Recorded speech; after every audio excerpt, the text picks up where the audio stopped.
Halo, assalamualaikum warahmatullahi wabarakatuh. Senang sekali beberapa hari aku nggak buat video. Dalam video kali ini aku mau cerita tentang beberapa kasus pembantaian kiai oleh PKI. Jadi beberapa kiai itu dan santrinya itu dibunuh oleh PKI, yaitu oleh undergroundnya PKI dan beberapa partai yang berafiliasi juga ke PKI. Salah satunya di Pacitan. Jangan lupa like, subscribe, dan komen ya.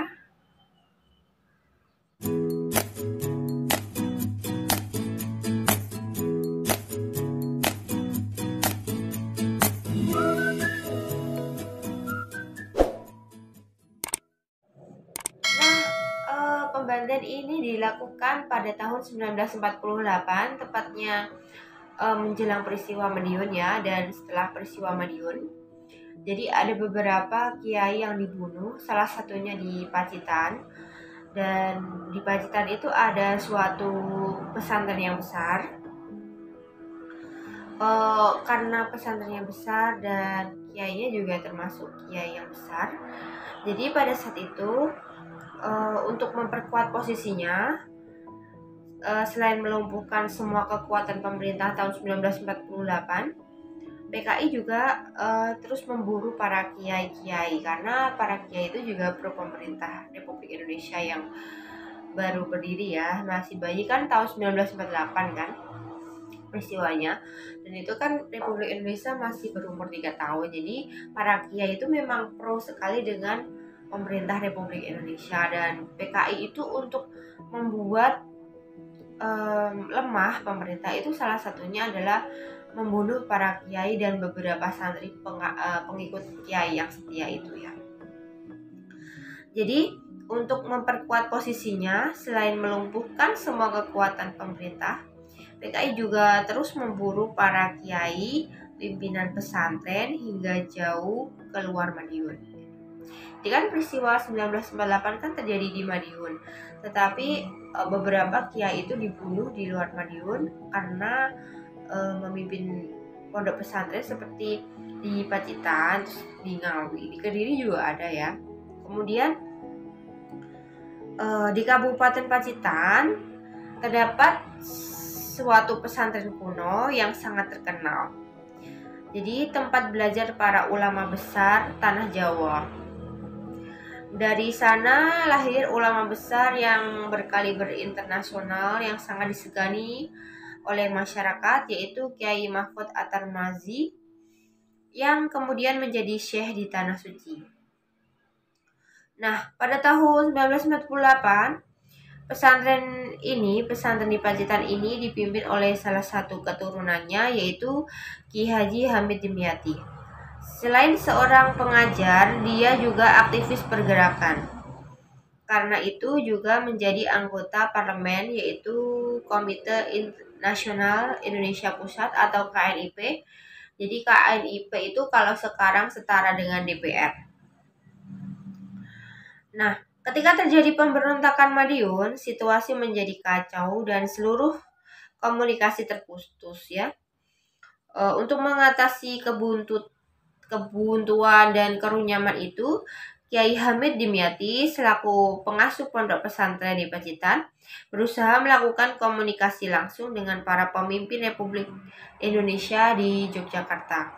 Kenapa melakukan komunikasi langsung di Republik Indonesia di Yogyakarta? Karena kita tahu tahun 1946 itu Indonesia sudah pindah ibu kota di Yogyakarta ya, dan tahun 1998 itu ibu kotanya masih di Yogyakarta seperti itu.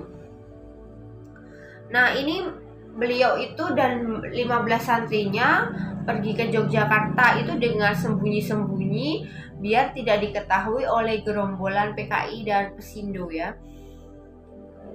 Dan pokoknya intinya tidak boleh ada orang tahu. Tetapi ternyata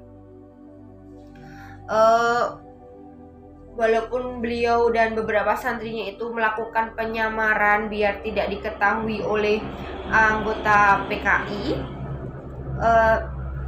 Tetapi ketika rombongan itu masuk ke Wonogiri,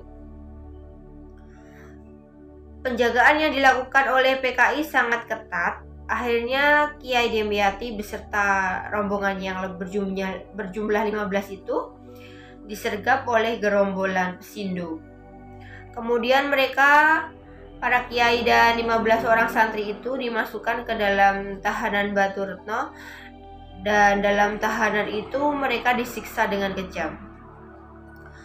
Ketika tahanan itu penuh rombongan Kiai Demyati, maksudnya ketika tahanan itu penuh, jadi Kiai Demyati dipindah ke rumah tahanan Tirtomoyo. Di dalam tahanan itu beliau dan para santrinya juga terus disiksa. Kemudian akhirnya semuanya dibantai dan jenazahnya dimasukkan ke dalam sumur sebagai kuburan massal. Jadi 15 santri dan kiai itu dibunuh kecuali satu orang yang bernama Soimun. Mengapa Soimun tidak dibunuh? Untuk Soimun itu bercerita kalau PKI itu benar-benar kejam gitu ya. Dan memang sengaja dilepas oleh PKI untuk tujuannya untuk teror dan peringatan agar terbunuhnya kiai besar dan anggota KNIP itu diketahui oleh umat Islam dan didengar oleh pemerintah. Soimun itu yang menunjukkan tempat pembantaian, dan setelah sumur pembantaian tersebut diketahui, kemudian sumur itu digali.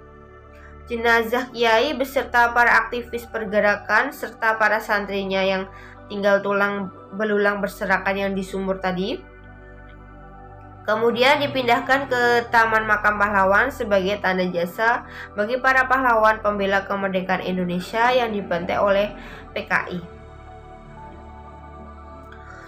Nah, tentu saja terbunuhnya Kiai Hamid Dimyati dan ditemukannya jasadnya dalam sumur pembantaian itu menjadi kabar besar yang sangat memukul perasaan umat Islam, terutama kaum santri, sehingga menjadi perbincangan yang meluas di masyarakat tentang kekejaman PKI dan usaha melakukan perlindungan dan pemusnahan PKI. Kemudian seperti lazimnya sembahyang gaib, bacaan doa serta bacaan tahlil dilakukan di mana-mana untuk menjaga keselamatan negara dari gangguan PKI ya. Tahun 1948 itu kan memang di Madiun, Pacitan, dan pokoknya yang di Plat AE kan sangat terjadi suatu goncangan yang dahsyat ya, karena adanya affair Madiun itu atau kudeta di Madiun yang dilakukan oleh Angkatan Udara. Seperti itu. Oke. Semoga bermanfaat. Jadi setelah PKI itu melakukan pembantaian di Madiun itu, setelah itu pemerintah Republik Indonesia bisa menumpas peristiwa PKI di Madiun. Jadi itu memang beberapa peristiwa yang sangat tragis ya, karena kiainya dibunuh oleh beberapa gerombolan PKI gitu. Ini juga terjadi di Ngawi juga, nanti saya ceritakan di video next selanjutnya. Terima kasih sudah menonton, semoga bermanfaat. Sebenarnya yang perlu ditekankan itu selama TAP MPR tahun 1966 itu belum dicabut, PKI tetap menjadi partai terlarang di Indonesia dan pasti tidak akan tumbuh lagi atau ada lagi selama TAP MPR nomor 19 tahun 1966 itu belum dicabut dari Republik Indonesia. Seperti itu. Terima kasih sudah menonton, semoga bermanfaat, dan sering membaca buku PKI tentang apa saja PKI, intinya PKI itu ngapain aja gitu, biar kita tidak lupa dari sejarahnya. Terima kasih. Wassalamualaikum warahmatullahi wabarakatuh.